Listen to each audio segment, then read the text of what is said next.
I don't have an intro. I used to have an intro. I used to like give this big 60, 90 second, welcome to the studio. I don't care anymore. Yeah, who cares? Who cares? Yeah. Everyone fast forwarded anyway. Yeah. No one even wanted to hear it. Well, I'll start at least by saying, Saskia, welcome. Welcome to the Doxcast channel. Thank you for inviting me. Yeah, of course. It was cool when we saw each other in the car park downstairs. You're like, yeah, from Alex's studio. I was like, yes, I knew it.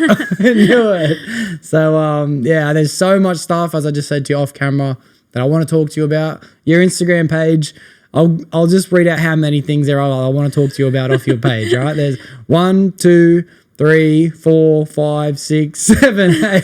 There's at least 8 things in your bio that I'm curious about. I have a lot of interest. You have a lot of interest. Yeah, but you also have an accent too. I'm curious. What is your accent? Where are you from? I'm Polish. Polish. Oh, okay, yeah, cool. But the girl is about to come through.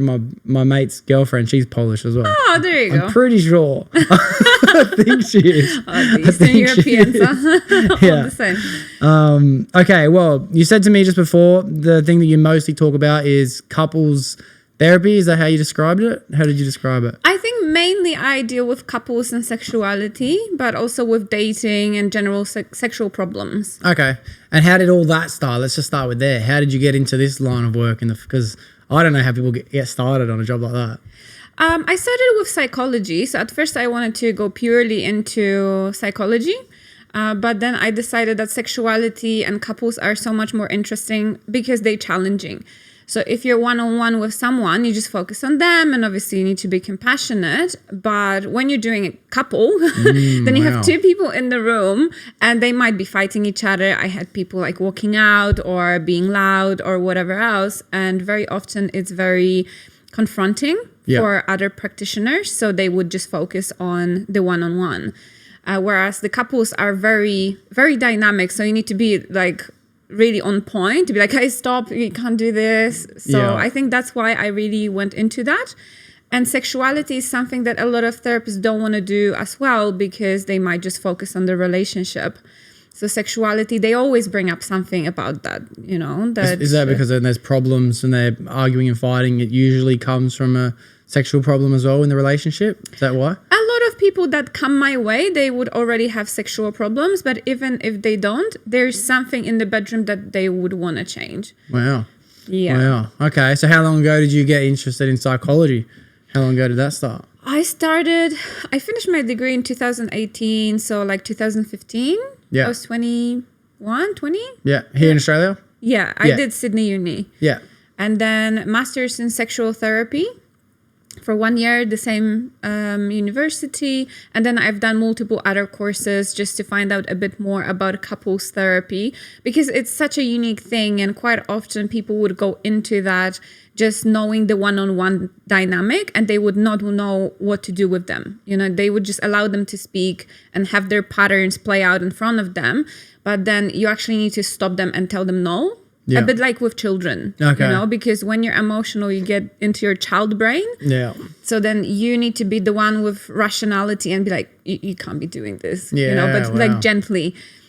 So build up the rapport with them. And then at some point saying something like, look, maybe you can do this, or maybe we can say it like that. So I basically help people how to restructure their sentences, the way they say things, and we discuss it.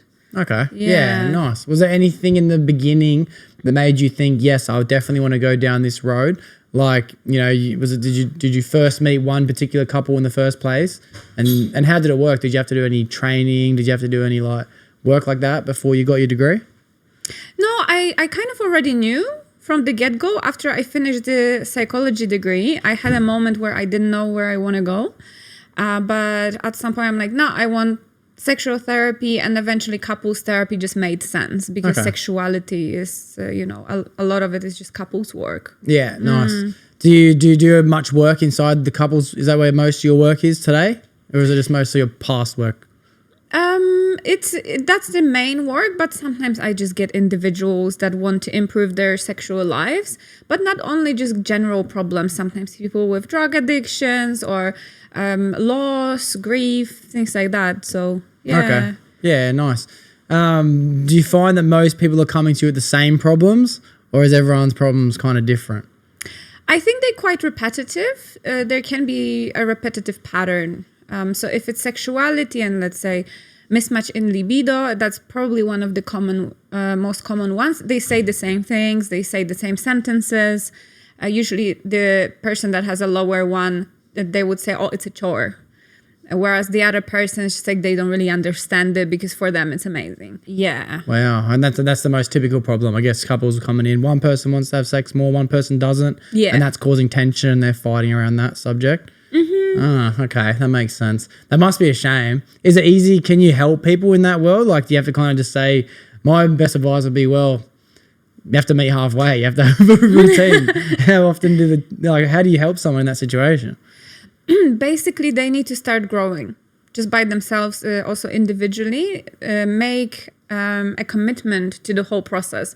That it's not only about having sex more, it's actually about becoming a new version of yourself that can have sex more and have more pleasure from sex as well. Wow. So it just comes in with this holistic approach to therapy.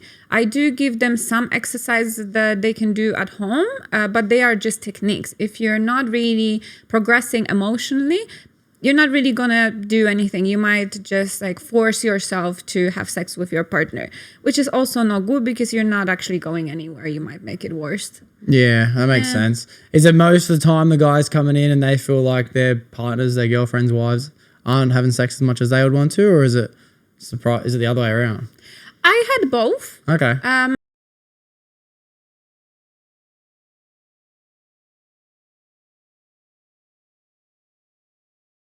Yeah, wow, that's crazy. How long, say someone comes in for some help, a couple have come together to see you, how long do they usually come for? Is it like 1 week and they're kind of sweet, 10 weeks and they're kind of sweet, or is how long does it take to kind of help a couple? That's such a common question, but it doesn't really have an answer because everyone is different. Okay. So if they already done some work and it's not so bad with their communication, I think that's the key. If they have already good communication and their relationship is really nice, then we can straight away go into sexual exercises and talk about it and increase their ability.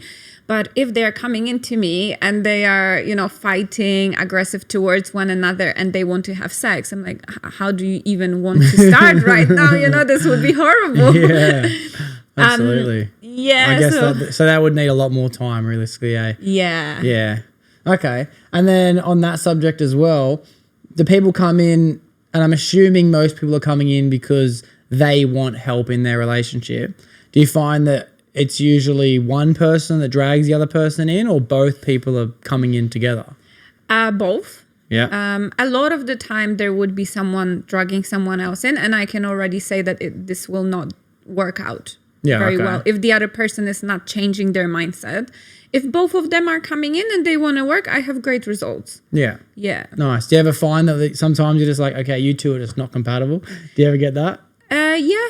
Okay. Definitely. I think that majority of relationships today is a trauma bond. Okay. Even if Can we go deeper into that? What does that mean? It means that you're just replaying a pattern from your childhood with your current partner. Okay. So your insecurities and your problems, they are just magnifying in that relationship, but it's more pleasurable because you have an illusion of working on it, if that makes sense.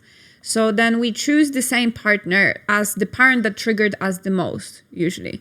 And as the parent that triggered us the most, or is that what you said? Yeah, usually yes. But do you have any examples? Like, can you give me an example maybe? Yeah, so if, for example, a girl had a distant father, she's more likely to maybe pick a partner that is avoidant. So she will try to win his approval that, I'll change him and then I'm good, right? So they're working on their self-esteem in a toxic way so that this partner can come to me and that father will come back to me. Wow. So... That is crazy. I guess that makes sense. I guess I know the terms already. I know like daddy issues and I know these like simple terms, but the idea that like people are going to continue to chase after what that parent wasn't giving them is pretty interesting. What's a common one for the guys? So if they have a distant father, some guys, they have a distant mom and they get with a distant partner as a girl. Is that common as well? Can be. Yeah. A lot of it is also overbearing mother that, they want to keep them so safe and like a helicopter parent. So then they might choose a girlfriend that is very reactive And then, oh, you're doing all of this and you're emotional. I'm like, yes, because you also picked someone that is similar to her. Wow, that is crazy. Is that most relationships? Would you say most people are in that? I do think so. Some people might not agree, but I believe it would be about 80 to 90%. Damn, that's crazy. It's got me. Yeah. No, I'm gonna have to call my girlfriend after this and be like, "Hey, what is like? Who are you, my mum or my dad?" Yeah, that's crazy.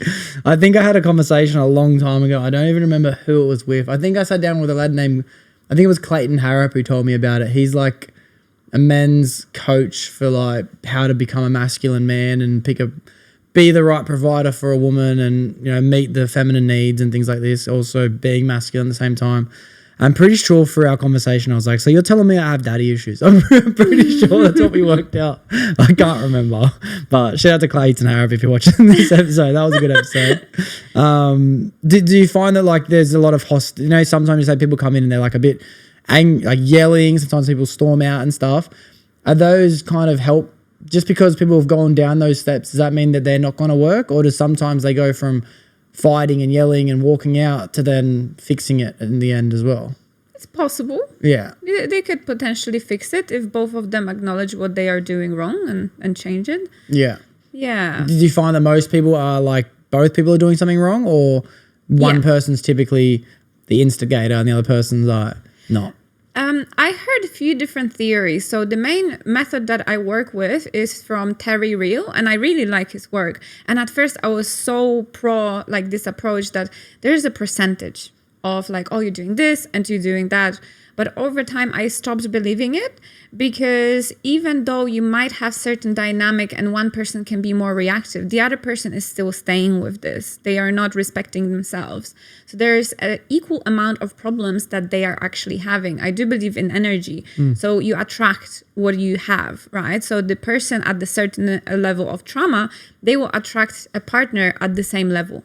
It's just the way it is. You know? So I believe that. Yeah. in that way, I would say it's 50-50. So even though, I don't know, he's beating you, he's doing all of that, like you are staying there. And I know it can be difficult sometimes to leave, but on the other hand, this would need to be your priority, even if it's over time. Yeah. And it's almost like polar opposites at the same time. And, they definitely attract. I find that it doesn't matter what relationship I'm in, if I'm having arguments and I'm, frustrated all the time and thinking, it's all this relationship's fault, it's most of the time, if not all the time, because I'm lacking outside of the relationship. And then I just find it's just being shown and it's visible in my relationship, but it's because I'm not carrying myself how I should be outside of my relationship. So it definitely makes sense. That's that. I feel like I could keep asking questions all day about the couples therapy thing, and I'm definitely going to change it to some other thing as well. But if you find that most people are in relationships built on trauma responses, is that how you described it? Trauma responses? Mm-hmm. Is that a bad thing? No, I think it's just a part of being human. That is the way we heal, and we can heal through these trauma relationships as well. And yes, you can have like a toxic trauma bond that is just, you're not healing at all because you're just reinforcing the pattern. But you can be in a healthy trauma bond relationship as well, that both of you actually want to work on it. You have issues and that they are playing out on each other, but you have growth. That both of you are coming in and really want to work on it, but that may bring you to the point where you outgrow, either one partner outgrows or both of them are growing and they're like, oh, actually, we are not that compatible, and that's okay. Wow, that's interesting. So people can kind of get together in a relationship and then grow so much within themselves that they started off compatible, but now they're not into the people they've grown into being. Mm-hmm. That's almost scary, I bet, for some couples to think about, Yeah. Wow. Okay. So if people are getting together and how do people know and how do people start working on the fact, like if 90% of people, or 80% of people, or only even 50% of people are in relationships based on trauma responses and they're just chasing after that parent that didn't give them what they needed or something like that, how do people start identifying that? How do people start becoming aware of that and fixing that? And where do people start? Well, start listening to your partner. So not everything that they say is right, but they give you a lot of information about you. If you find them appealing and you want to be with them, they are your biggest mirror. So they will show you, even if they might be toxic about it. So So they might be throwing at you like, oh, you're too much, you're too this, blah, blah, blah. But they are just showing you that maybe you're not in the right relationship. Maybe your self-esteem is not where it needs to be. Maybe you need a different type of a partner, or maybe you are too reactive. So go within yourself and then ask, what about what they have said is actually true? Like in reality of things, not only something that serves you, but objectively. Are you being okay in here? And quite often people are quite delusional about that, and they think they are okay, or they make it out to be okay, but it's not. They're sweeping everything under the rug, saying I'm fine, until one day it just explode. I've definitely been in relationships like that too, where I'm like, I can handle it. Fuck, I couldn't handle it. Yeah. Okay, that's great. That's cool. Do you find that it's with most people either getting into relationships based on trauma responses, and then also, people can outgrow each other? Like, it's possible, and I guess that is a healthy thing. To me, that's a sad thing. It's like watching a relationship break up for no reason, I guess. With people getting into relationships today, from your opinion then, do you think that most relationships that people get into are only meant to be for a certain amount of time, and relationships are kind of there to help us grow and learn? Or is it even, how likely do you think it is that if we are finding ourselves to be in a relationship, that's the person that we're meant to be with? Do you think that's likely or unlikely? I think it's likely, and I think it will get more and more likely as we work on ourselves. So the more people are coming to therapy, they're understanding what does it even mean to be in a healthy relationship, we'll see more of this. And it's contagious too, the more of healthy people, the more you're like, oh, I would like to be healthy. I would like to have a healthy partner. So I think it's more than possible. And I don't think that people necessarily believe it. That's the problem. That they think that, oh, this is so amazing already, so nice. I could have all of these other things, but I'm just going to settle for what I already have. And they don't want to grow. And they are afraid to grow because they might actually outgrow that partner. And then finding someone else is problematic for them. And it's almost like, oh, I got to start again. Everyone knows what it's like to have those first awkward dates, then you got the first awkward meeting of the families and the first awkward friends you got to meet. And it's like, no one likes that. But I guess when you meet the right person, those little awkward moments aren't there in the first place. And that's something that I hadn't experienced for a very long time. I always thought dating was like such a chore, and I couldn't wait to get past those first few 5 days, fuck, all right, once I become familiar with the family, then it'll be better, but it doesn't have to be like that. Sometimes two people can just get together and kind of work really well together at the same time. With the fact that it can be very possible, I've always thought to myself that I think what do they call them? They're called arranged marriages that a lot of cultures do. I always thought to myself, right, if these two people, their parents understand that their morals are aligned, then when they get together and meet, as long as they commit to being healthy and happy together, understanding each other, as long as it's not this man controlling the woman thing or man even like putting up with the woman, nothing like that. If they both commit, yep, we're going to work on making a healthy marriage, I think an arranged marriage is a high chance of likelihood. I think it can most likely work. Because they have that fundamental, they both want the same thing in the end, whether it be their religion, kids, tradition, things like that. What do you think about arranged marriages? Do you think they're practical? Look, I don't think there's much of the soulmate aspect there. You do not know this person. And of course you can grow, you can heal, and they have a place in this world. People still do it. However, I don't believe that currently there's too many of these relationships being like a great relationship that I aspire to be in, for example. But yeah, absolutely, that can be nice, and that is a variable to have a partner that shares your values and perhaps religion, whatever is important for you. Yeah. I like that you said that. Like, it takes away the idea of the soulmate. So do you believe in soulmate? Yeah, I believe in soulmates. Yeah, I heard this theory the other day called a twin flame. You ever heard of that? I think that's the most beautiful thing I've ever heard. It's like where the soul is almost split into two, and one's a masculine, one's a feminine energy. Is that the definition? Is that right? A twin flame's like when both come together to actually make the one soul, man and woman. And I thought to myself, like, that's the maddest description for a healthy relationship, That's so cool. I thought maybe because you had a history in psychology and you understand the scientific aspect of, even trauma and relationships, maybe you thought, soulmates, nah, it's not practical. But it's really nice to know that you still believe in soulmates, even though you have science to back up your stuff as well. Because there's no science when it comes to soulmates. Yeah. There's no science. Not yet, but I'm very spiritual and I believe in this energetic pool as well. And there's so many different theories that are out there about like soulmates, twin flames. And I've listened to a lot of videos and I do meditate a lot. I do go in a lot. So it just comes to me as well, this information. I would channel certain things. Wow, that's cool. Yeah. That's cool. Yeah. What I understand about it is that there's a lot of misconceptions about twin flame, especially, and people are actually getting afraid to be in these relationships because they toxic ones, and they can be if you're not developed fully. Not developed fully is that you still have trauma in your body, and there are people that already do not have the trauma anymore. They can just expand, and that idea of we have karma to do, right? That karmic things that we need to do, learn, etc. And after you finish this, there is dharma. So it's a different concept that you're jumping into something that expands you, that is your purpose, basically. And it just feels differently in your body. It's not that you're processing from your past lives or ancestors, you're just processing from your current lifetime and you're expanding as a soul.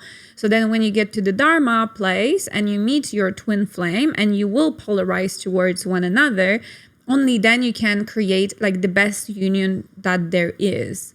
And it will always have like a good dynamic, you'll have harmony, sexual tension as well. And every other relationship that is in between that you're getting to that twin flame relationship, it will be a soulmate. And soulmates are equally important. I think that every soul is very important for us to meet. And you can have a wonderful relationship with a soulmate. But there is still a level of inawareness somewhere about yourself, your life, the trauma that you're holding. So you can have it within karma and within having a soulmate. But when you get to that twin flame, it transforms. You can't really bullshit your twin flame, because they know everything about you. That is so much deeper than I thought. So it's more than just a figure of speech in that sense. Like I understand the feelings of what soulmate and twin flame can explain based on how you feel around certain people. But you're saying the deeper definition to it is like you can have multiple soulmates. I thought a soulmate was your only one. I thought that's what a soulmate was. So you can have like, I guess a soulmate. I guess so, because it kind of makes sense. Sometimes I think to myself, like, some of my friends, my soulmates, because they're so good friends, and maybe they're not, there's no sexual relationship with them. It's only like, appreciate this person, like from my soul to theirs. I'm always want to help them. It's almost like a brother. But then when I've been in relationships as well, I think to myself, like, okay, this isn't the same kind of relationship I've got with my mate, but I think my soul is kind of evenly split up sometimes into different areas. But a twin flame is like a peak of the mountain. Mm-hmm. That's so interesting. I didn't know that. Do you reckon people can they can meet as soulmates and then grow from soulmates into a twin flame? Or like once you meet a twin flame, you're automatically with your twin flame. Does that make sense? Yeah, I know what you mean. I don't think so. I think they would just be the twin flame. And you might meet them when you're still developing, but it might not work out. Because it will be too much for you. Because they're showing you everything at once, what's going on, how much you need to do. And quite often people would just escape from that. But potentially, you can still work out your issues if this is like not too much of a trauma there. Yeah. Okay. So then that's a very cool way to look at it. That a relationship, especially if it's coming from a soulmate feeling, like I guess that's something you can only feel. You can't really scientifically explain that, as you said, yet, which is a nice way to say that. When you feel that bond with someone, you believe that they really, the other person is really going to show you exactly what you need to be shown. And that's a cool idea, like I'd never thought about it in that sense. So give me some examples, like where someone is going to mirror the other person's, would you say their flaws? They also mirror their strengths as well. Mm-hmm. They mirror them everything. They mirror their full potential. Yeah. Their full potential. And how would that come, like how would you describe like an example of someone like that? What's one person going to show the other person that they aren't aware of? How? Maybe, I don't know, your partner is a people pleaser and they're such a nice person, and you're finally showing them that maybe they're inauthentic, right? That they thought, I'm such an upstanding person, I'm doing all of these things, and you show them like, no, actually you're just being nice, you're people pleasing. So being nice and being kind, they're two very different things. Like you're being nice so that you can protect yourself, and you will choose that over, say, protecting your partner sometimes. That, oh, I just need to be nice to people so that they like me. But being kind is coming from much deeper place, a courage to be kind, but giving from excess of energy and knowing what's your priority. I guess that's being nice might be selfish. Being kind is a bit more selfless in a way, because you're not gaining anything from being kind, but you're definitely gaining something by being nice, because then you're not pissing anyone off, you're not fucking stepping on anyone's toes, and I can get through this crowd pretty comfortably. But being kind to others is like almost like, whatever, take all my shit, I don't care, you can have it, take my money, take my time, whatever.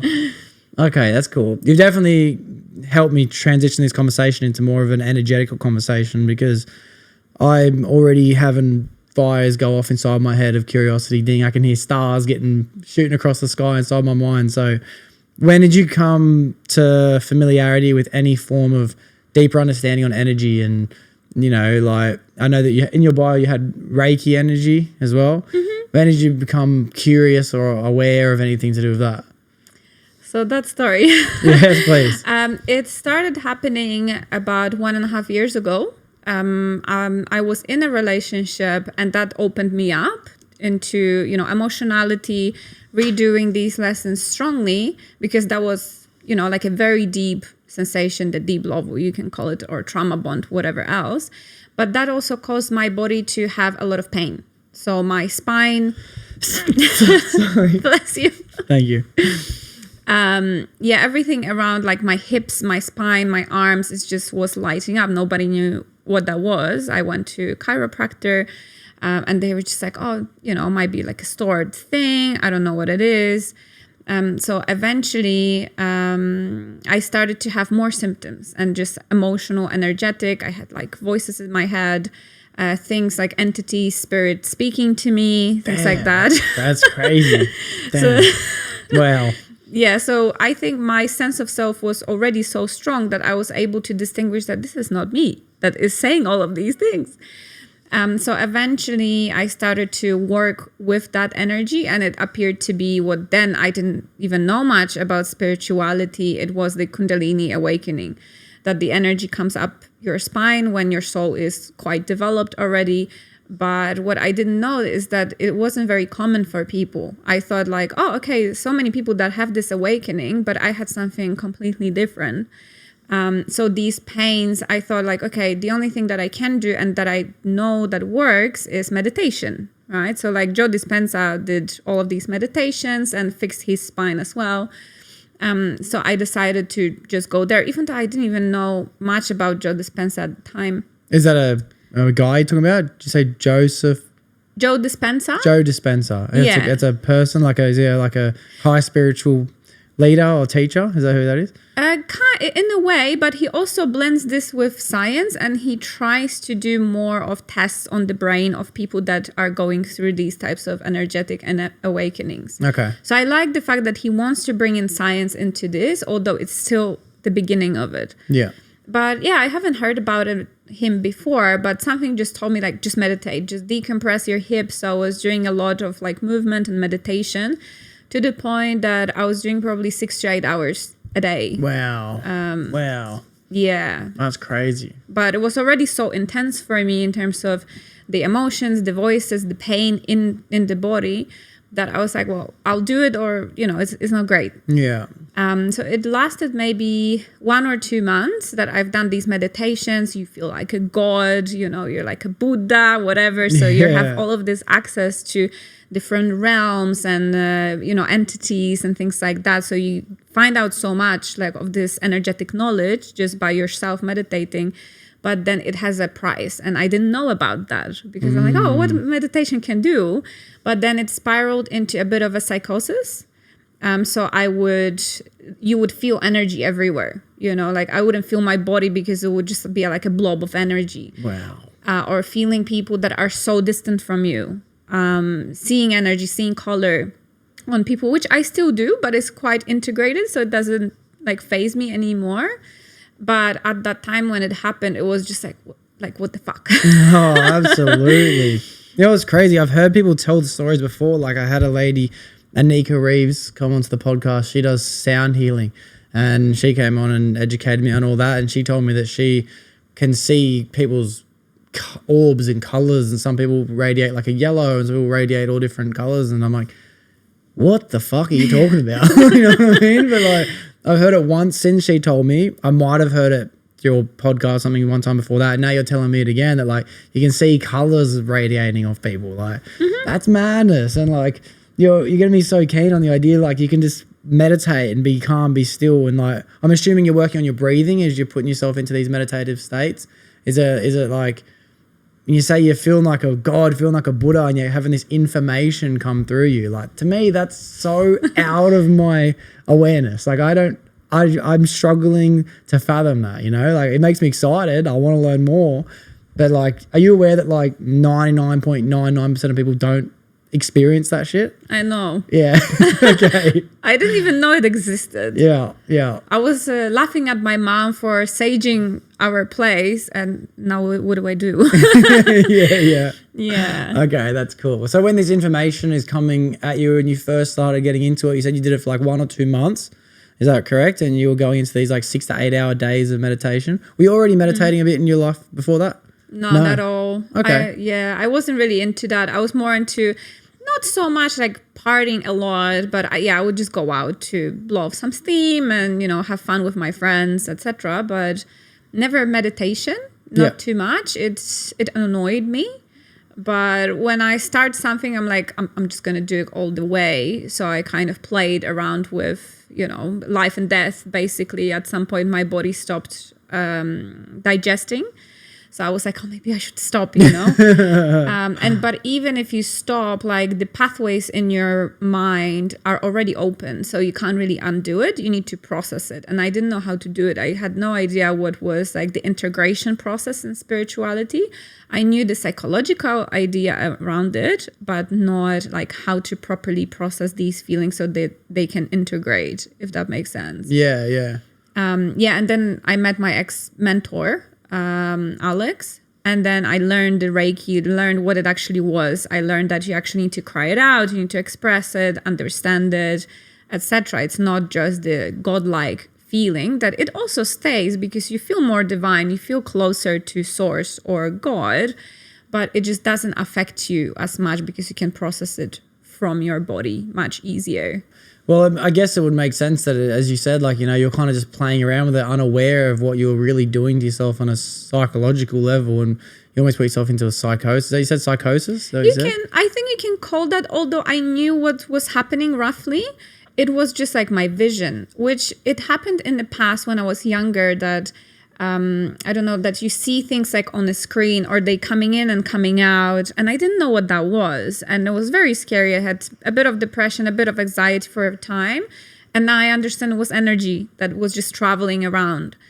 So that helped me. Like, oh, it's just energy. I don't need to be afraid of that. The only way I can possibly try and comprehend it all is that when I was younger, I used to take psychedelics a lot. So I'd go to festivals or fucking camping or mates' houses or by myself in my room, whatever. And it didn't matter if it was weed, shrooms, acid, ketamine. Like, I put myself in enough psychosis moments anyway, just taking enough coke and MDMA, trust me. But I found that, like, it makes me understand what you're talking about when you say, like, you didn't know how to cope with this information that was coming in, and then trying to integrate that into your everyday life as well.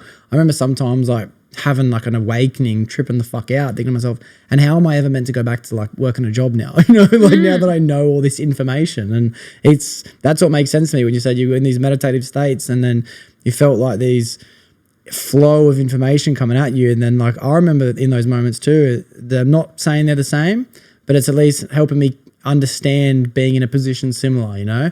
And I'm curious, maybe you don't have the, even maybe I can cut this bit out of me even asking in the first place, but like, have you ever experimented with psychedelic drugs at all? Like, is it similar or it's not similar? Okay. It's basically what it is, right? So when you're meditating, you're releasing DMT, but you are unlocking these pathways permanently. When you're taking a drug, they might unlock for a time, and if you are actually comprehending what's going on and you're working on yourself, You can open them up permanently as well, but when you're meditating this much, it's done. You know, it's open. You can't close it anymore. Wow, that is so interesting.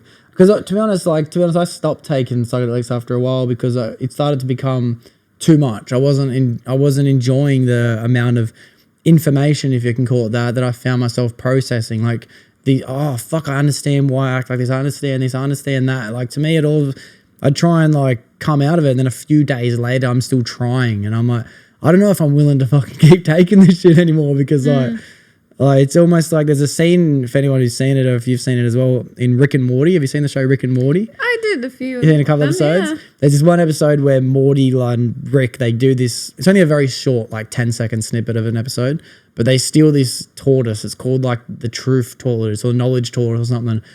And then Morty looks into the eyes of it, and then he starts to get ultimate information, ultimate truth, ultimate knowledge, and it fucks him up. And Rick has to erase his memory. And he has to like make sure he can never remember that he did that. And that's how it started to feel, you know. And I can imagine it's kind of a similar thing for what you're talking about. But to be honest, it's very like incisive, like to be like, wow, if you can meditate for 6 to 8 hours a day, you can reach this level of consciousness that is so separate from what 99.99% of people experience. Since reaching these levels, do you find that you can kind of tell and feel when other people have as well? Like, it's like, do you feel like you've become part of a existence where other people in the same mindset are kind of interacting with each other? Does that make sense? Yeah, definitely. You pull them closer to you. So it's really easy to tell, like, whereabouts are people in their development, definitely. Because they can just feel you. They can meet you where you at. That's a nice way to look at development too. Because to me, self-development's been a journey that I've been on for the last 3 years. Like, to be honest, the main thing I focused on is me. Obviously, I try and help out and share and care and learn off people as well. But like, I'm trying to be the best version of myself. And to me, self-development's all about like, right, don't drink anymore, don't do drugs anymore, like don't sleep in, go to work, like make your bed. You know what I mean? Make sure you shower and brush your teeth twice a day. Like, to me, that's self-development. Go to the gym every day, eat cleaner, eat healthier. But they're all very societal, structured, normal things. Like for you, self-development is a level of being. It's a different thing, isn't it? Yeah, no, I know what you mean. And quite often this treatment of addictions that, you should just stop the behavior. The truth is, like, you can stop the behavior, you're still having the trauma. So it's more about you feeling your feelings. And if someone asks me, the most basic understanding of what is self-development is to process your feelings, being able to express and being more authentic. That's it. The rest is just trying to help you, right? Like if you meditate in the wrong way, you end up like me, which I don't recommend, by the way, to do it in that way. But, you know, it was an interesting experience for a bit. And why would you, and how would you say that you did it in the wrong way? What would you give advice to someone if someone wanted to start meditating 6 to 8 hours a day, what would be the right way compared to what the wrong way was that you did? Look, and on another hand, I don't really believe in wrong or right. It is what it is. And clearly I was supposed to have this experience. So I am here right now because of all of that. And I completely changed my life. I would never go back. It's amazing. But in general, as a psychotherapist, I would not recommend that, right? Yeah. That I would maybe say, look, maximum, maybe you want to do 1 hour in the morning, 1 hour in the evening, and then that's that. Yeah. You know, even that can be a little bit much if you're not processing it correctly. If people are processing it correctly, it can be wonderful. And how can you, because like, and what you're saying is to meditate for 1 hour as opposed to meditating for 8. To me, and help me if I'm wrong, but for me, when I think about meditating, it's just trying to make yourself still. And to be honest, it can also work, I guess, if you're going for a walk and you zone out or something like that, or maybe even into a flow state while you're driving. But there's many ways to enter a mindset. For me, I'd have to sit still, and then you just focus on one thought over and over again. In, out. For me, it's just breathe, breathe, breathe, breathe, and then I just let thoughts happen in my mind. I just watch things come, watch things go, but then I remember, breathe in, breathe out. I know that other people do certain things, like they'll say to themselves, I'm calm, I'm still, I'm calm, I'm still, for 15 minutes, 5 minutes, 10 minutes. What's meditating mean to you? Like, that's what meditating means to me. Is it similar? Is it the same? Yes and no. I think there's many different kinds of meditation. So yes, you can just do a simple mind watching, which definitely calms your nervous system down, and it can make you maybe a bit more emotional so that you can address your emotions properly. But if, let's say, you're doing it in a way that you're just watching the mind, and then let's say you get sad and you're like, oh no, sadness, no. Let's go back to breathing. It's just you are ignoring something very important. And I find that a lot of people are doing that they would just push away, focus on the breathing. And the sadness that wants attention from you is just not coming in. And that's the most crucial part in development, to address that sadness or upsetness. So yeah, like both are important. You need to calm your nervous system down, but the biggest calming is when you can cry it out, when you can express it, and it can just leave for good from your body. And then I guess that would kind of be what this sadness is surfacing to. It'd be to come out. Is that what you're saying? So it wants you to cry, it wants you to release, it wants you to forgive or forget or get over it or fucking find a different perspective on this thing. But you've just, in this description, you're saying most people would just suppress the sadness. I do it all the time. I say to my girlfriend, I say something like, trying to think of an example why I would say it, but I'll basically say, nah, fuck that. You know exactly where I'm shoving that. And she'll say, what do you mean? I'll say, deep down with all the rest of the insecurity and the fucking, you know what I mean? It's going deep inside there. Stay toxic. Yeah, it's exactly what it is. Because I gotta be real, like, it's also like confronting. It's a big leap, it's a big step to be able to address what you don't think is working, you know, to address something that you find sad or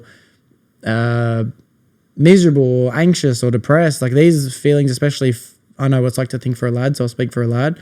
There's so much pressure on them all. So sometimes it's just easier in the moment to be like, shut the door. And to be honest, like it kind of works for a while.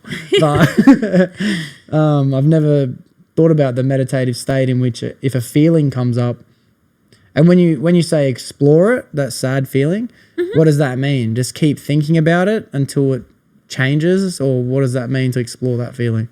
Don't entertain it. Acknowledge that there is an adult part of you that is rational, is connected, is courageous, like a good side of you. But there's also emotions that need attention, the child part. So that's the inner child work, which I find is one of the most powerful modalities that you can use with people, because you're reparenting yourself from the inside.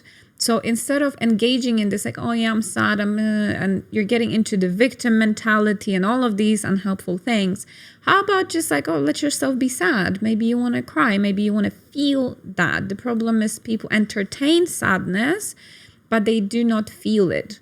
And the feeling it is, you know, say within the chest, a lot of sadness is held in the chest. So just putting your hand on your chest, crying it out, acknowledging it, and going back to the adult brain and like, no, it's actually nice and positive, my life. And then what would the entertaining? So entertaining would be to stay inside it, I guess. The entertaining it. You know, when people are entertaining being sad, like, I'm guaranteed, I can't think of an example, but I've probably done it as well. Like, oh, woe is me. Like, why me? My life sucks. Oh, I feel sad now. Like, must be a pussy. Things like exactly that. Like, I guess to be honest, even hearing you explain it, I'm not really even unsure of the differences between accepting that there's a sad feeling popping up and entertaining it. Like, feeling it, to be honest, what's making sense to me is something that I don't know how to do. What I do know how to do is accept that there's some sadness every now and then, and then just be like, okay, there's some sadness, whatever. And then, like, as I said, poosh, slam the door, you know? I've got to be real. The feeling of it is something that I'm even struggling to comprehend because I think I've just shoved that shit down for as many times as I can think of. That's interesting. Okay. So it's okay to feel it. It's just not okay to entertain it. It's definitely something that I'm going to have to put some thought into. Is the same thing with most emotions as well? Would you say anger is an emotion? Is that a feeling as well? Is it okay to feel the anger but not entertain it? How would the two differences look? It's okay to feel everything that comes your way. In fact, telling yourself that you should be feeling something it's not the good way to go at all. It's good to just accept it for what it is and constantly keep coming back to the positive mindset that you want to have ultimately. So we should have a baseline of positivity at all times. And I think we will in the future. But currently people are living in their emotions as the big children. Right? So anger is a bit different than sadness. So I usually recommend different things for different emotions. So anger is not quiet. Anger wants to be expressed. So screaming in your car, angry songs, beating up the boxing bag, things like that, for you to see that your anger is being expressed. Okay. Something visible, something energetic is quite nice. Journaling can be good, just like angry journaling, burn the letter, for example. So that's much better for anger. Okay. Yeah.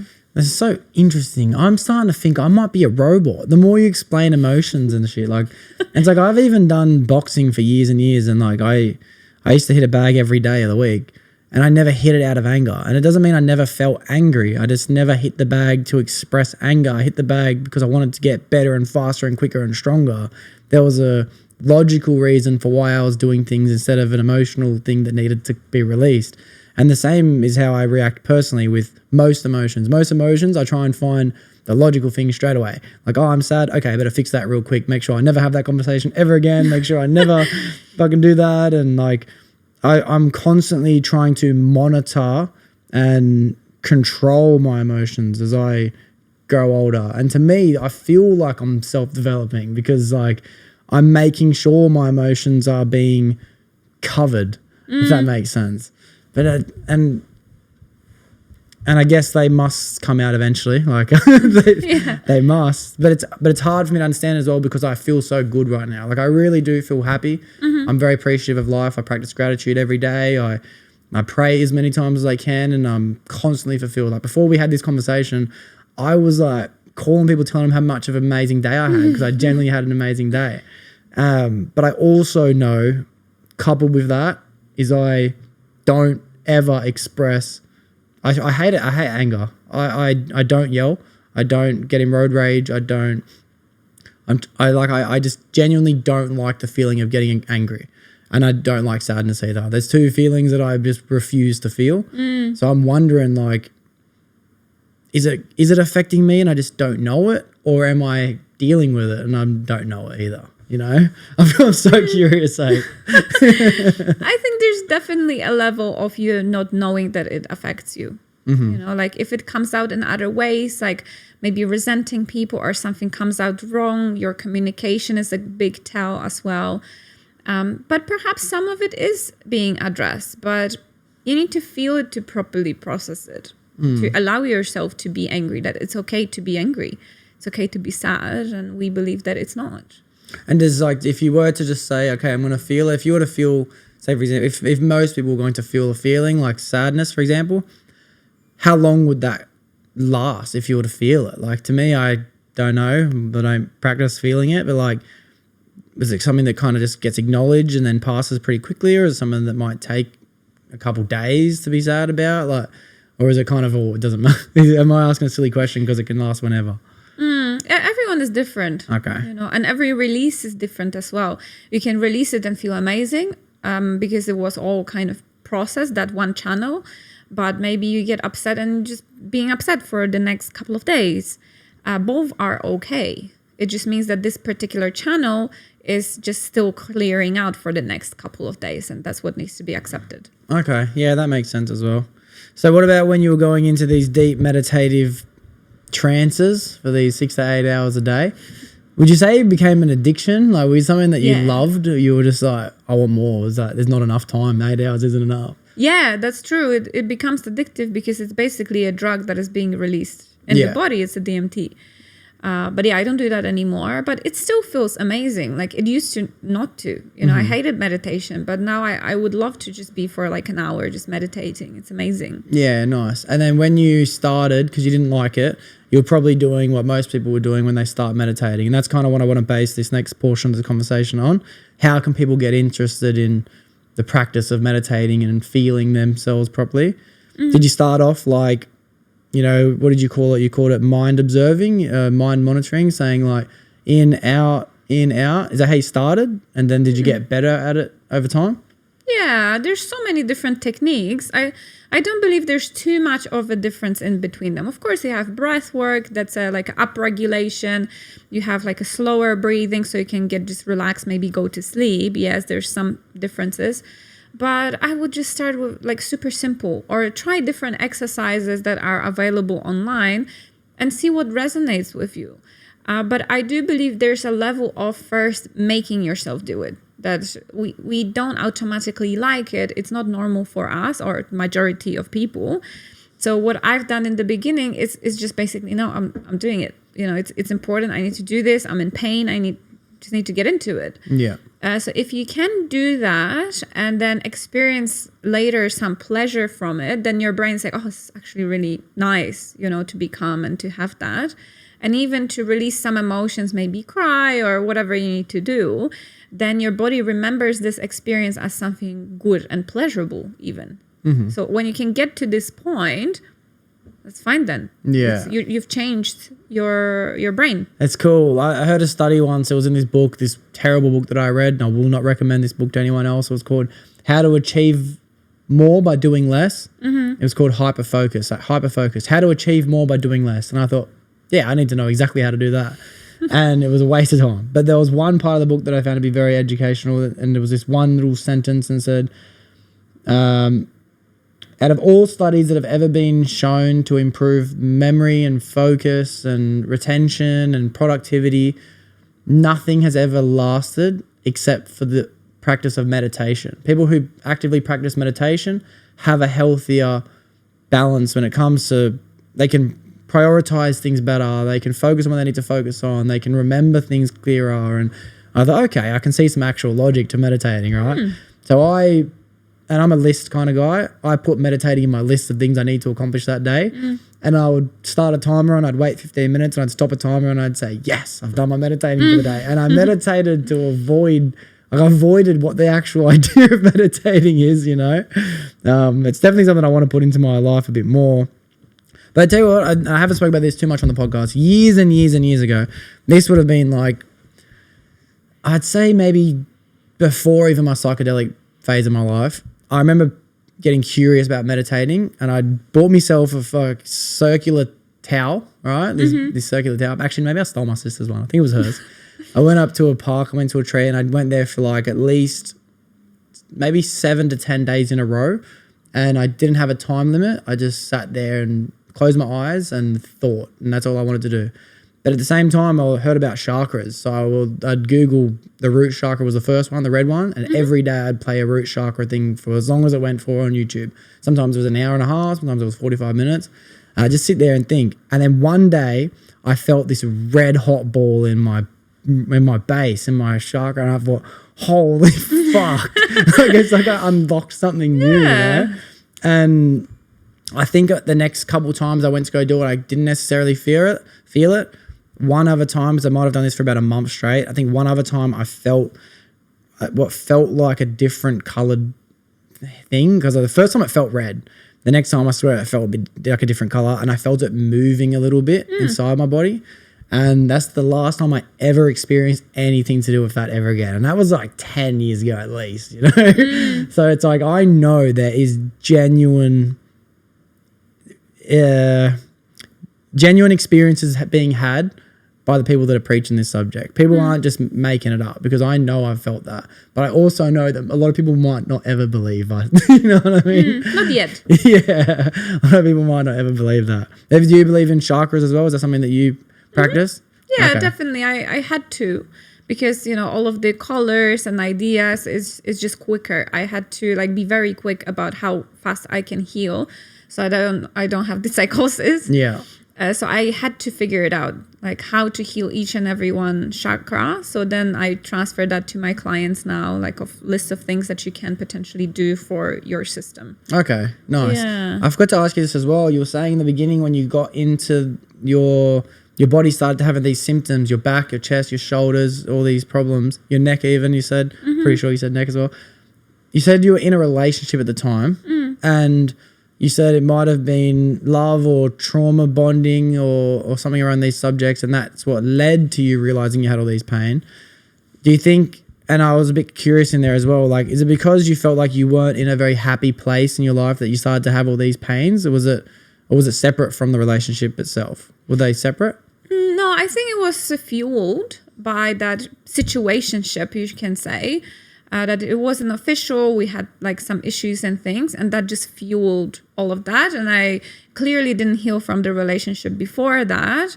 So it all kind of just piled up, and then the body just had reactions. And I started lifting weights at the time. So you put a lot of pressure on the bone as well, but it wasn't normal, just to lift a certain amount, it wasn't that heavy anyway, but I was having these symptoms already. And even when I went to that physio, he just kind of had the hand around here, and I was already like, oh my God, what's happening? And he's like, I didn't even touch you. Wow. So that's when like the energy, now I understand that it was just like the energy that was being kind of pushed around.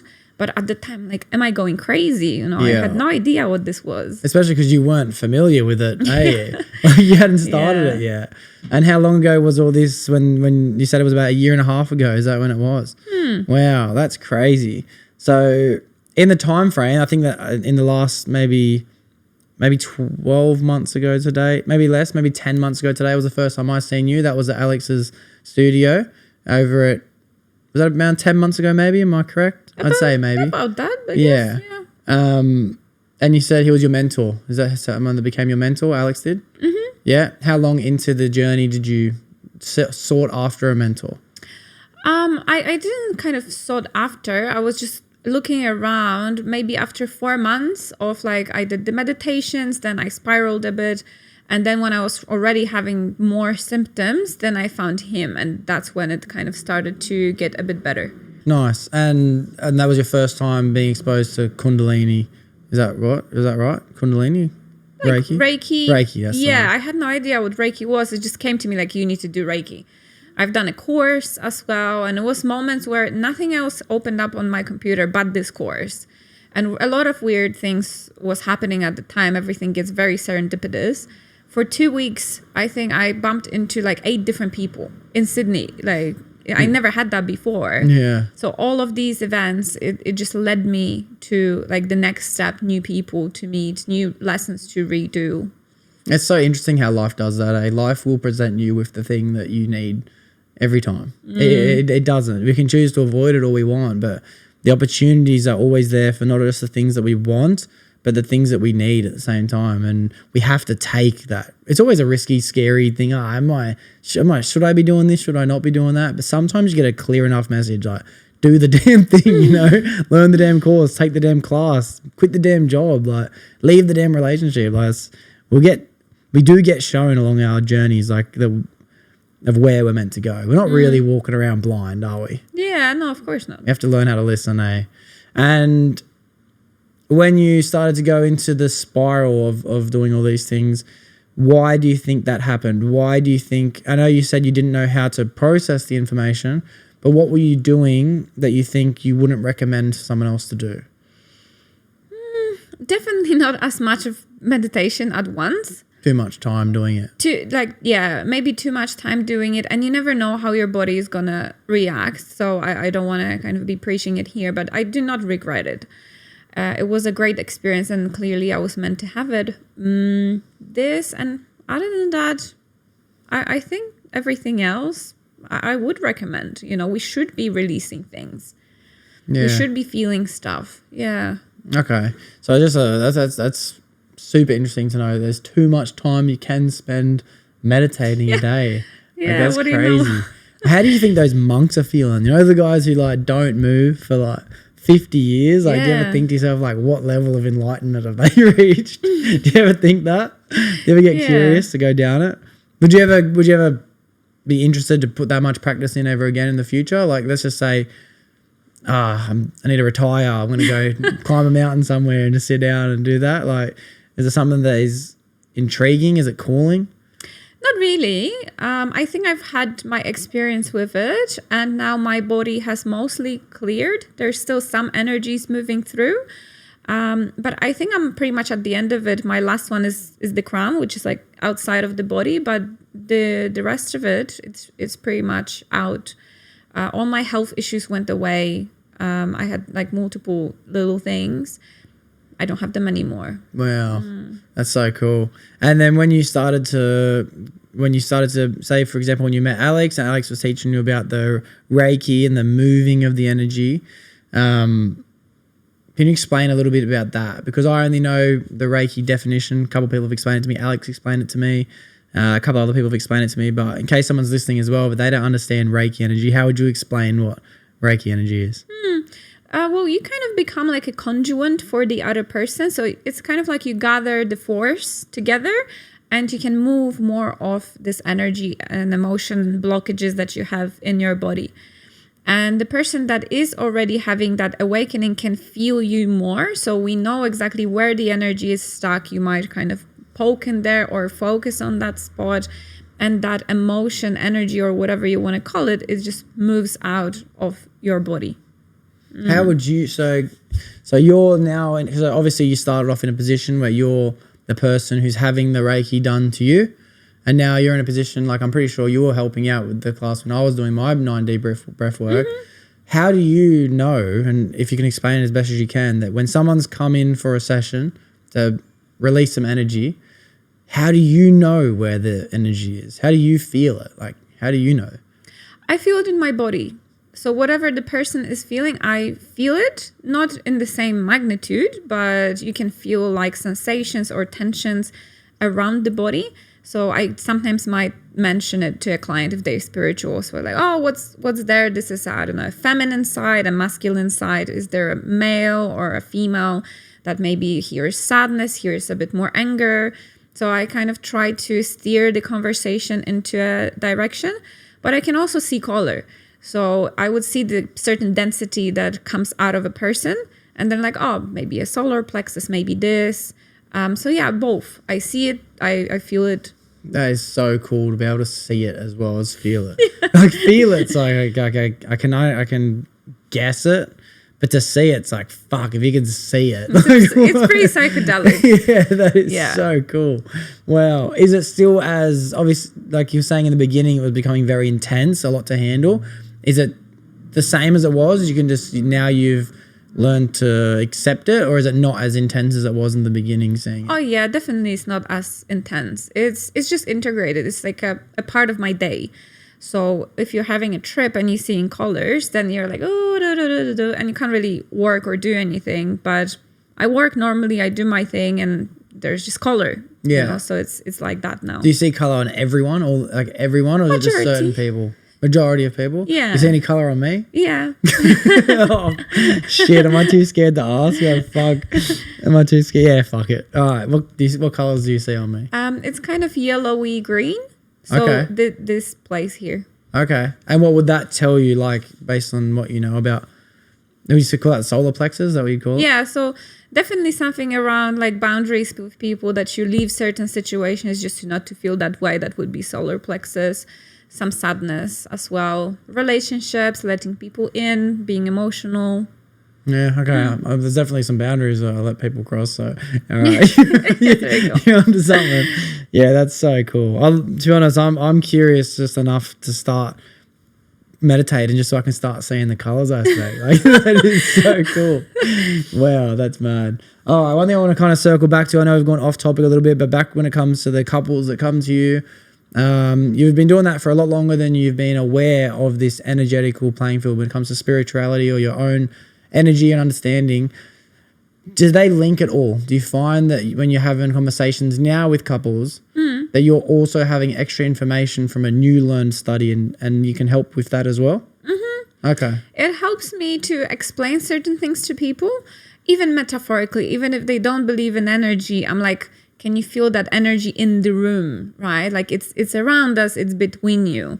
And I would see energy going from person to person, or this lighting up when they get upset, they might get blue on like around them, right? So you would see those little cues, and that would help me out to understand it on a different level. And that just gives me so much more like ideas how to lead them and guide them.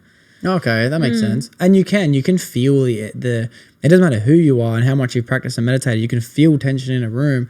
When two people like don't like each other, like the room gets like muggy, you know, you can full feel it. And when someone's like just being slack to someone, you can feel the room get chilly, like it's cold, like, you know, I've been these metaphorical figures of speech, like when someone's being cold, like it's literally a good explanation, because it's how you feel when that thing's happening. We feel cold when someone's being slack to us, you know.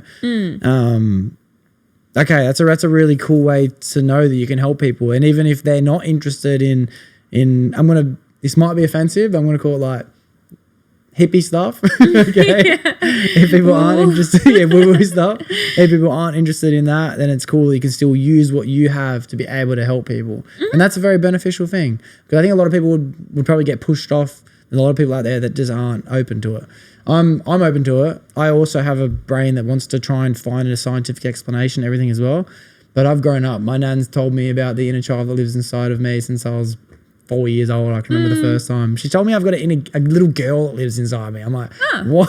Why is there a girl? She's like, there's a boy too. I'm like, yeah, but what the fuck are you talking about now? My nan's a full hippie, but every time I speak to her, it's always the same. It's always like, you know, make sure you're tending to, and relationships are.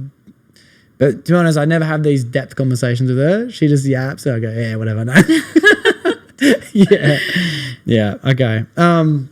I had a point before I'm going to try and remember to get to in a second, when it came to getting into a relationship with someone who is aware of relationships. And most people are getting into them with no idea. Most people find someone, they find a little bit of sexual attraction, they can laugh on a certain level, and maybe they have a hobby or two. Maybe they have one of the three. They might not even have all three.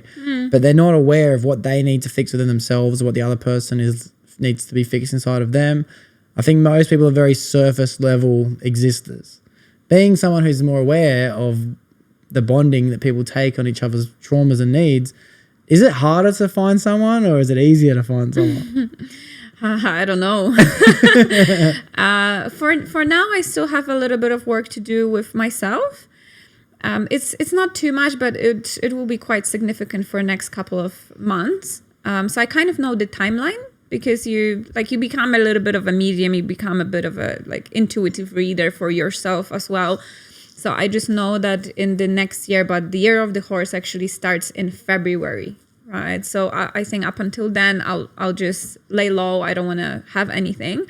But I believe it would be even easier, because yes, I can go on the apps, etc. And there is interest, sure, but I don't want that, you know. And I think just staying single for a while is the best thing that you can do after you had some shitty relationships, you know, to find yourself, and then that person just comes in.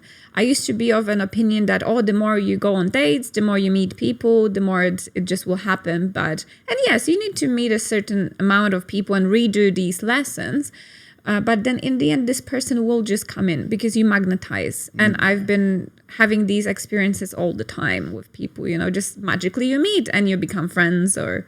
Yeah. I guess it makes sense how you kind of look at it. And I've looked at life in that sense for a while in the past, where it's a numbers game. If I just go through enough for the wrong person, eventually I'll find the right person, you know. But yeah, it's sometimes like it comes when you know. I want to circle back in a moment to where you said the intuitive thing you have within yourself. But I found that I was telling myself I genuinely don't have time for a girlfriend. I thought that for so long, like at least a year and a half. I was saying, yeah, it'd be nice, but I can't. I don't have the lifestyle to be able to have that as well.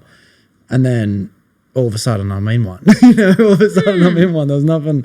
I was just wrong. I was just straight up wrong. And I even told myself before my girlfriend that I'm with today, like, you don't have time for her. You don't have time for being a girl. You don't have time for her. And then the moment we met, we just never stopped hanging out ever since. So when it comes to the intuitive nature, you have found yourself to have more familiarity with yourself. I've definitely noticed I'm becoming more intuitive. The more I start to listen to myself and notice signs, I'm also a believer. I pray as many times a day as I can. I say God, but same as saying the universe will show me and tell me and guide me and let me feel. And like I almost feel like I know when, why, what, who, how. These things aren't so heavy questions anymore. Everything kind of becomes, I know that say, for example, you're going to have a girl when you have a baby. You know, I know I'm only going to work here for the next 12 months. I know all these things. It's because I feel them, you know, and I find them to be coming true. This has obviously come more strong for you as you've gone down your recent practices. Yeah, definitely. You just have more security within yourself without actually the world giving you these cues. So even when everything is falling apart, I always have this voice of like, everything is going to be fine. Everything is going to turn around. So it gets stronger over time. And the more you allow yourself to not to know, to just go with the flow, the more of intuition just comes in naturally. Because I guess asking yourself the questions like, why? You're going through these hypothetical situations, and maybe this is just me coming to this idea now.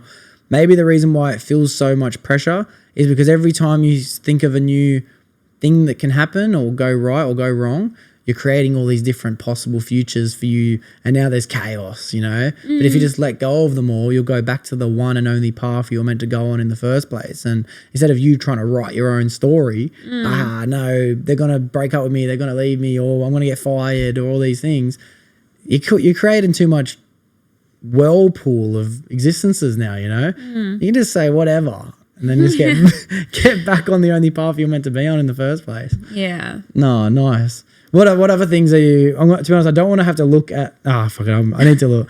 I want to have a look again because there was another one in your bio that I was very curious about, but it's leaving me at the moment. What's QAHT? I'm very curious about that one. QAHT. It's a past life regression hypnosis. There we go. Please. There we go. Yeah, well, tell me about that. What does that mean? It means that you can go into your subconscious mind and search for your karmic past lives and how are they manifesting in their current life. So what are the lessons? What do you need to do? Is there any people from that past life as well? Then you go into subconsciousness directly that knows everything about you. So it's your soul's essence. So very often people will change to the third person, for instance, that, they know, or she knows, for example. And they would speak as the subconsciousness, not that person that is under the hypnosis. Okay, so I'm very curious about the whole past life thing. And when you say karmic, what was the other word? Karmic existence? Is that how you described it? Karmic something? You use the word karma. Does it have anything to do with what I know the word karma to be? Karma meaning that everything that goes around comes around. Do right, good, right comes by you. I look at karma as in like a circle of energy going around. If I'm bad to this person, something bad's going to happen to me. But if I'm good to this person, something good will happen to me. Is that different than the past life karmic that you're explaining? It's a part of it. So even in, say, that Dharma bit, when you already pass your lessons and the ancestral things, then you can still have it, right? It goes around, right? But karma is basically those emotions that you accumulated throughout all of these lifetimes and the ones that are being passed on to you from your family as well. So karma is just something to resolve. So if you have a blockage in your body, that's like a part of your karma. And do you think that we can leave our lives and then, say, a past life, we can have all these unhealed traumas, get reborn again, as in reincarnation? Is that the type of explanation? And then we can be born today as a person, myself, Doxie, 27 years old, mum and dad, I know who I am. But in the past life, I might have been, say, for example, a woman living in Asia with a husband, whatever. Yep. So I could be dealing with her shit. That's crazy. Like, wow, that's like, God damn, I got enough shit to work on, you know? But you need it. Yeah. You know, so you need these emotions so that you can progress in your own life. I wonder if that's what fears are, right? Because, like, I don't have a fear of snakes at all. My mum has a massive fear of snakes, petrified. If she sees a snake, she goes stiff. But then there's things that I have a fear of, I'll find one in a moment, that my mum is not afraid of and my dad is not afraid of. So I have my own fears and my mum has her own fears. They didn't get passed down to me. However, my mum has never had an interaction with a snake. She's never been bitten by one. She's never been strangled by one. She's never done anything. I wonder if in a past life she was killed by a snake. Maybe. You know? Or I wonder if some people are scared of heights because they've fallen from something. Like, right, I'm scared of heights. I'm very scared of heights. I guess I'm getting better at it. You should have seen the bridge I jumped off this morning. It was like 50 feet. It was so high. So I'm getting better at it. But like, I wonder if that's why we have fears, because sometimes fears are very irrational when you ask me. And then it definitely helps explain that we are carrying things over from a past life. It's like why we're scared of monsters and we're scared of things that lie underneath our beds. I think it comes from a place in which we would run from wild animals, and tigers and panthers and jaguars would kill us in the middle of the night. Like, they'd come out of the darkness and kill us. So now we have fear of monsters, you know, like that all makes sense. But how do you identify when you have all these past life carryovers? How do you identify that? At some point, you just know that at first it's quite a blend, because you don't know who is you. But then if you understand yourself in a way of that functional adult that I was talking about before, then it's very transparent what is and isn't yours. So anything that is bad, I don't like to label it, but like the difficult stuff, I just say it's not mine. Right? That it's either could be the past version of me, or a past life thing, or an ancestral thing, but it's not me who I want to be. Okay, yeah, that makes sense, because you've thought about it enough. You're like, I'm feeling it, but I don't know why. There's nothing that is leading me to why I'm feeling it. Is that how you get into that judgment? Yeah, or I meet someone from that past life and I will just know.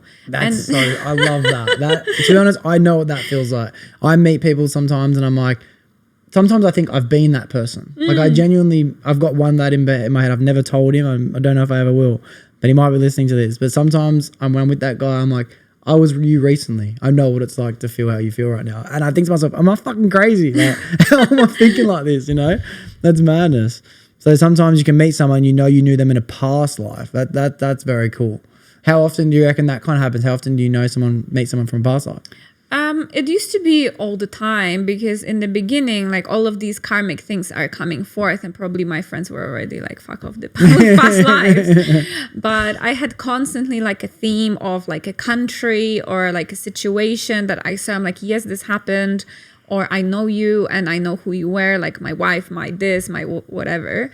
So that would happen on like daily, weekly basis. But recently I haven't had that much. I think because I'm like at the end of it already. So maybe like 4 months ago was the last one, perhaps. Like a bigger one, yeah. That's so cool. I always have this vision. I've had it for years of like me being an Asian lady in a rice field, like picking rice. And I always think to myself like, fuck, well, like, does that mean a past life? You know, couldn't it be something a bit cooler? At least I've got one. I don't know if I've made it up or if I actually feel it, of me being on a ship sailing across the sea as a Viking. Like, I feel that. But I don't know if it's because I want to feel that or if I actually feel that. I would just follow it, you know? Yeah. Like, don't deny yourself, because the more you deny yourself, the less of your intuition is going to come in. Even if it sounds crazy, just follow it and see where it leads. And then I guess that would help with your intuitive nature. If you're starting to accept things instead of denying them, then that's what we were explaining before, by just having a more understanding in the world around you and not being worried and having all these burdens and questions. It's almost like you're allowing yourself to become a vessel for more intuition to flow naturally through. Maybe that's what we're doing. Maybe I'm suppressing my intuition the same way I suppress my sadness and anger and shit like that. And maybe I just slam that door shut, dude. Don't want to see it. Yeah. Well, okay. When I can imagine that's an even more difficult thing, especially if you're having conversations with people. Like, I bet you can't explain to a couple when they're coming to see you, like, maybe you're feeling that way because of something in a past life. Like, I can imagine people might just open up maybe to the idea of it being something from when they were a child. I still feel like most people might not be even at that state yet, you know? Especially if I was to think of the older generation. My parents are in their 50s now. There's not a fucking chance my dad would be okay of hearing that shit. You know? He would not. He'd say, give me a beer and forget about it, you know?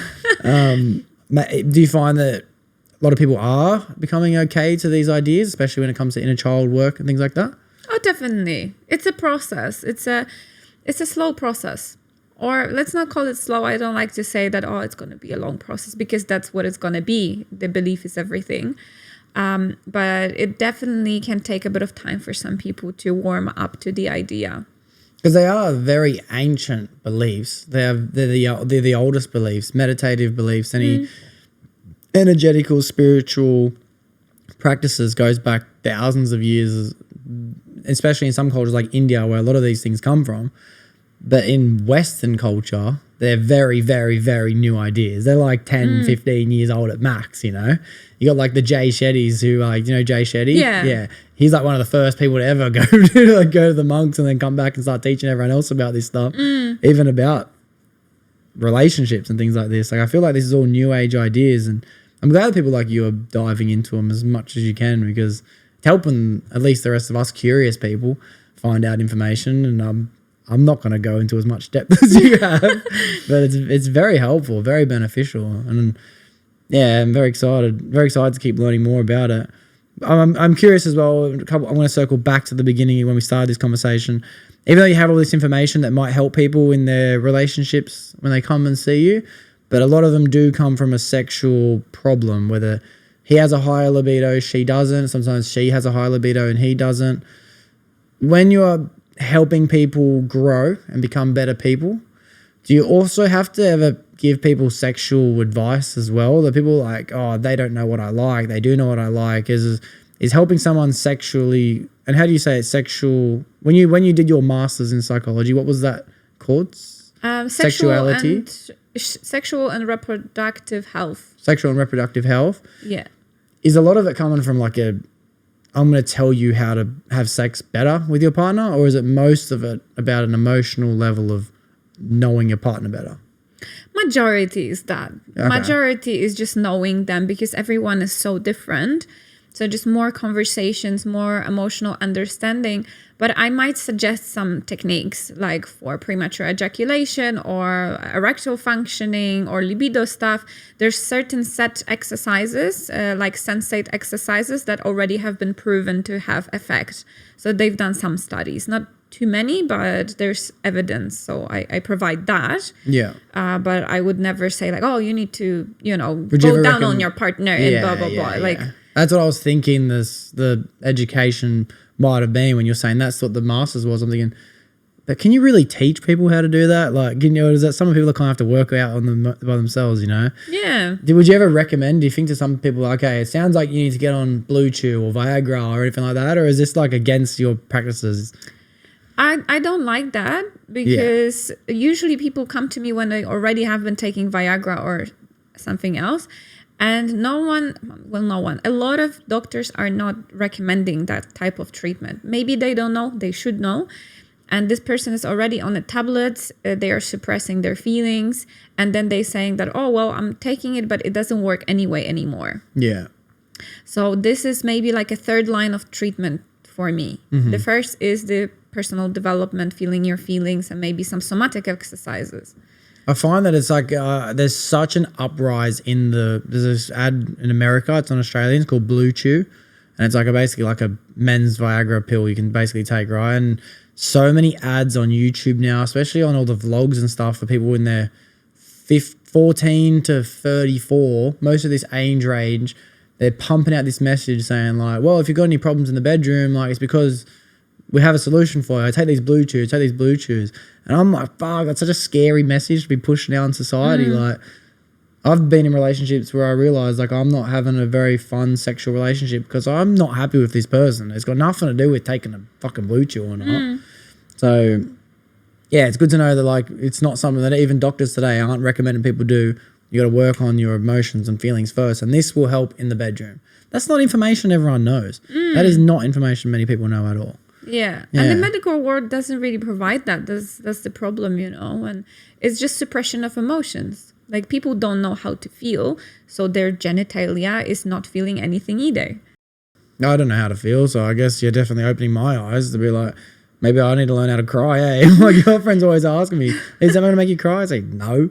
It's not true. I'll cry with something sad, but I'm really happy. I'll watch like an Australia's Got Talent. I watch a kid like get a golden buzzer and shit. I'll watch like a great ending for a movie. I watched an Instagram reel on Christmas. It was about the Avengers movie that I watched 10 years ago. And their final scene, and I cried when I watched it, and I cried again on the toilet watching the Instagram reel. Like, I still cry, but it's like, it's just some emotions, and I bet there's a lot of lads out there. Sadness ain't one that you touch. It's not. It's something that I thought I was aware of. Like, I don't ignore that I feel it, but I don't express it at all either. I just know it's there when it's there, a couple more things I want to ask you before we wrap up the end of the episode is like, if a lot of people are coming to you as couples saying, you know, we want to improve our relationship, it's not just sexually, it's we've lost what we once had. What are some of the main reasons you think couples are having problems today that they can avoid in the first place? What we talked about, you know, if they would just feel their feelings, there wouldn't be as much of an issue. You can learn communication strategies and that can definitely help. But then if you're not feeling your feelings, this is just going to be a chore. So it's kind of like quitting the drug without addressing the feeling. It will make you an alcoholic forever. But then feeling your feelings and then you just want to give up alcohol, well, that's a different game, isn't it? So you're not feeling the pull anymore. And we feel the pull towards toxic behaviors, basically. So if you would just express more, allow yourself more vulnerability, that would definitely fix like all the world problems if people started doing that. And then in a relationship, if people need to start working on expressing and understanding their emotions better and their feelings, is it something that they need to kind of do on their own, or is it something that couples need to communicate about them feeling together? Like, say, for example, a guy and a girl are having problems. They come to you and say, we don't want to break up, but like we're just not seeing eye to eye. We're arguing every day. We're just, sex isn't good anymore. We're fighting. Like it's not what it once was. Do they both need to go away on their own and work on themselves, or do they both need to come together and talk about their feelings and express it to each other, or is it more of like a individual thing? It's a good question, but I think it's both. It depends on the couple. So sometimes if let's say a person or the relationship is very avoidant, so maybe two people are avoidant, perhaps they should stay in this relationship and open up more, because avoidant people would heal better in the relationship so they can get exposed a bit more, or at least do it more with their friends to be more vulnerable. Whereas the anxious person would, oh, love me, is better by themselves. So go into what scares you the most. So let's say maybe a relationship or lack of the relationship, and face your fear. So, yeah. I guess it all just does depend on each individual person. It's interesting, but it's also hard knowing that there is no blueprint for any of this. This is all something that we're all trying to work out on our own, you know, like there is no map laid out in front of us telling us this is the, you know, if you mix a bit of egg and a bit of flour and a bit of yeast, you can make bread. It isn't that simple, you know, but to know that there is always especially as well, your story as well shows a curiosity that came from, you know, you had a bit of physical problems that led you down curiosity, which then created mental problems, something that I think you even say I wouldn't recommend it to anyone. It obviously put you in a place that you were fearful to be in at the time. That's why you wouldn't, as a psychotherapist, tell other people to do what you've done. But you found light at the end of the tunnel, and then you're like, yeah, I'm also grateful for it, you know. And even the bad relationships and situationships that you were in at the time still led you to a place to be like, yeah, well, I'm actually meant to be single at the moment, and my day is coming when I'm meant to find my partner, you know. There is always, if you go and do enough inner work, positivity at the end of it. I don't think you can go do enough inner work and not come out a better person. I don't know. But what if you do the inner work and then you realize, fuck, in my past life I was Hitler. You know what I mean? And then you got to carry on his plan. Yeah. Yeah, that's cool. Have you ever dove down into any thoughts like Buddhism, things like this, like how the reincarnation state of once you reach certain level of reincarnative states, you reach enlightenment and you become one with the whole. Have you ever played around with any of those principles like Buddhism, Hinduism? Yeah, definitely. It helped me on the journey. I still just see it as some information. And I have been experiencing that too, you know. So there's certain levels of like acceptance and then obviously unity, enlightenment. And I've been having a lot of chats with my current mentor about it, and what she's experiencing is just like air moving through her, or not like blowing when you have a wind and it's blowing at you, it's kind of blowing through you. And I've been feeling that too. And energy being like leaving from the person's face, just like, let's say it's my face. So a person would get my features or someone else's features that is normally not going on, and I've known them for a very long time. So those little cues are also a tell that you're moving into that unity, that there's no difference between you and that person, that you become one. Like I would sometimes feel like a holograph, you know, like I'm not here, but I'm here, but in a good way. Some people are like, oh, that's scary. Oh my God. Like I'm not dissociating. In fact, this is the most here I have ever been, you know, but just sensations in the body are much different. So when the energy is moving, the rest of it is empty, you know, like a good empty, not like tension is not there. Like my muscles are definitely much softer. So I think there is a way for us to move in there. And I don't think it's going to be the way that we think it's going to be. That I had this conversation recently with a friend of mine that it's very much of this kind of a Buddha, you know, meditating a lot and, you know, wanting the peace and unity. But I don't think the regular awakenings will be in that way. You know, I used to think like, oh, well, now I need to go to the monastery and just live with the monks, you know. But eventually you're like, no, my purpose is over here and my enlightenment can be totally different than to the other person, right? So we used to just experience the enlightenment of this Buddha state and you're a monk, but not anymore. I think if you become the version of yourself where you can process that karma and just become the new person, that's it. You know, then you reach that level and you can feel the person fully and completely. It sounds like you're becoming a lot more lighter and a lot more like, it sounds like life becomes a lot more easier. If you're not feeling as much tension, even your muscles become a lot more softer and like it sounds like you're even feeling air like go through you in a way as opposed to brushing against you. Like it sounds like life from your words, it becomes a lot more like flowier. Like it just becomes a lot more dreamier, a lot more what's a better word for it? A lot more peaceful, you know?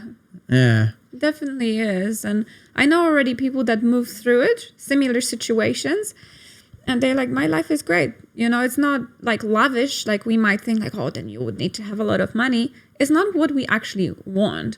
So these people would have just a nice life, you know, everything that they wanted, a lovely partner, the house that they wanted, you know, but maybe not millions, but that doesn't matter. They're very happy with what they have. Money is flowing from really weird places sometimes. And I've noticed that too. Investments that, you know, paid off just like this, or money coming back from different spots, you know, and just things guiding you to the right, say, events and people and situations. It's very prominent. I like the idea that money is an energy, you know, money, it flows. It's called currency, you know, and if you let it store up too long in a bank, then all of a sudden that currency can't flow anymore and it's going to become stale and dead and everything else will flourish around it. And this money is something that you can tap into, like a tap with a water faucet, and it's a way you have to let it flow through you. If you become someone who money isn't allowed to travel through, it will not come through you. But if you practice the other principles of life where it comes to giving and charity and offering and love and, you know, and there's a word for it, a bit more of a biblical term for it, but basically like you're going to just let it go. Don't hold too much value to it. Then you become someone that money wants to travel through. And yeah, it is an energy. It's an energy like anything else is. It's a weird energy, It's one that we almost can't put our fingertips on. But it's one that we can learn to tap into, I think it is. Believe me, I haven't tapped into it yet. I've dipped my toe in it like, oh, it's cold. You know, I'm not ready to go in yet. Yeah, they call it a currency. I think they call it a currency for a reason because it flows. The most interesting idea around money that I heard is to treat it as your partner. Like you have a relationship with money, right? So what is a good partner? Are you being good towards money? Do you want it or are you embarrassed of it? And there's this idea in society that, oh, if you're lavish with money, if you're showing off money, then you must be a bad person, you know? So that already entails in your brain that having money is bad.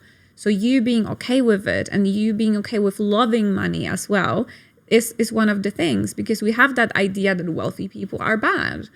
So that will stop you from going there. Yeah, but at the same time, like, you can't obsess over it, just like you can't obsess over someone in a relationship either. You have to learn how to let it be and let them be. You know, they're not there to control them. It's just you're there to just be there with them, you know, be with money as well. What would you say your definition of love is? Do you believe in love in the same way most people do after all this time spent thinking and praying and meditating and things like this? How would you describe love? love is unconditional. So I think a lot of the time we mistake it for infatuation in today's society, the trauma bonding.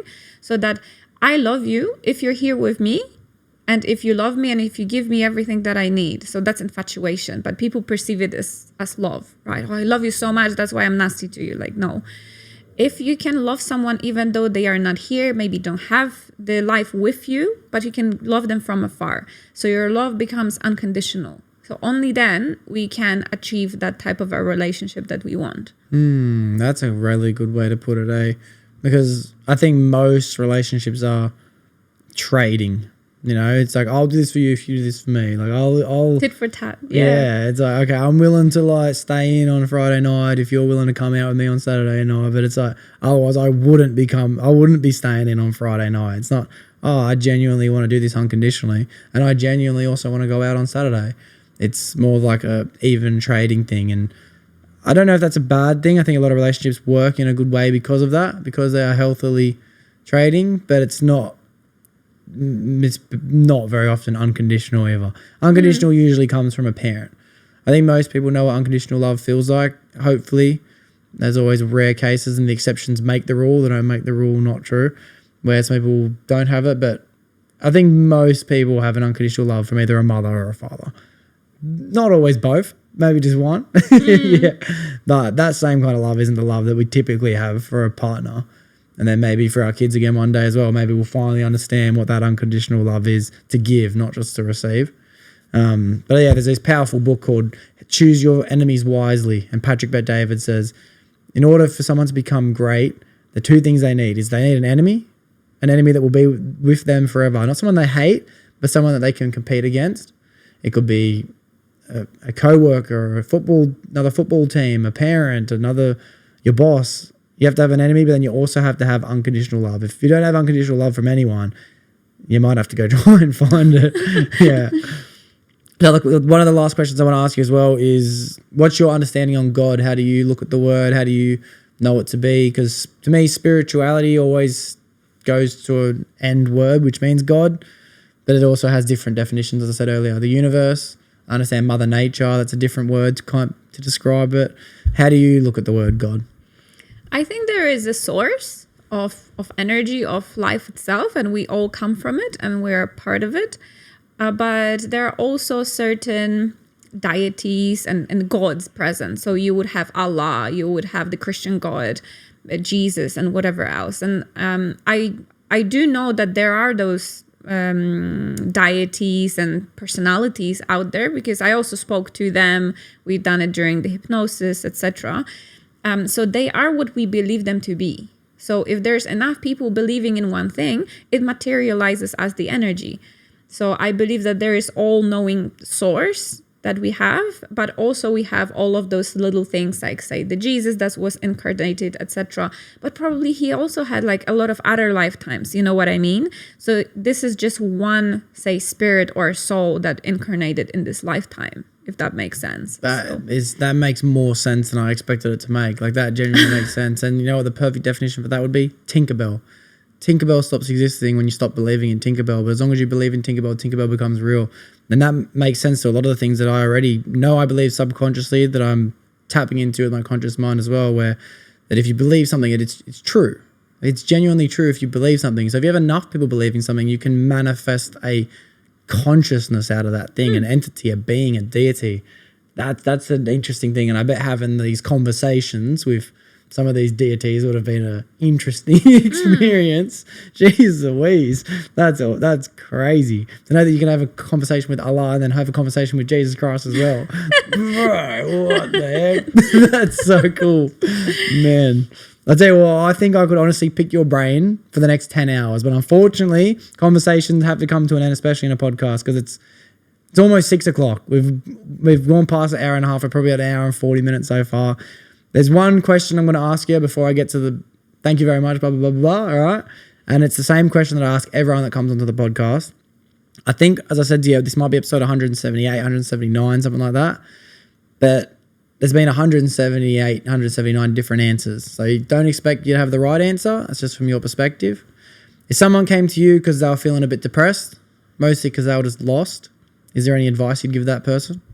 I think exactly what I said before, like start to feel your feelings, start to feel your body, go into it and check what is it really about. Speak to that inner child and develop that relationship together, and maybe do, of course, like some physical stuff like exercise, etc. that will help a lot. But I think the essence of it is just to hear it and know what it needs. And then and just sorry to touch on it again, one more question. What does that conversation look like? Is it literally asking yourself like out loud in your own mind? Like how would be a recommendation? Either one? Either one, whatever feels comfortable for you. It can be in the mirror. It can be just internally.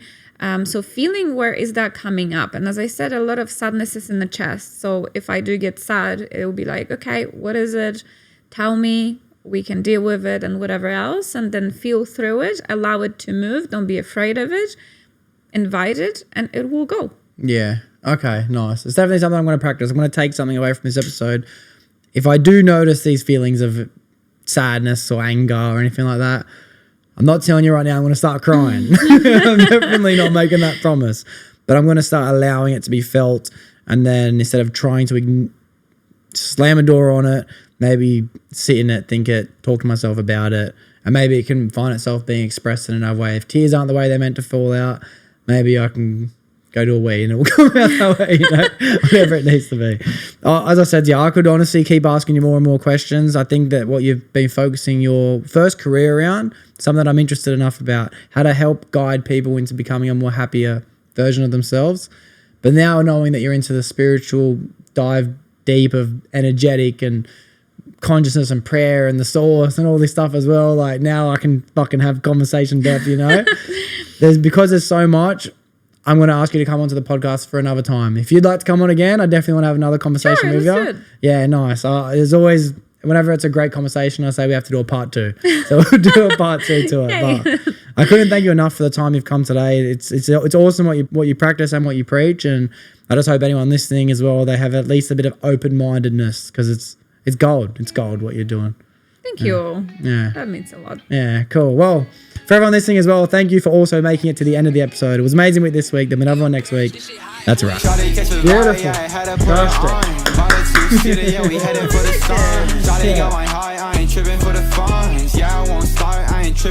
Fantastic.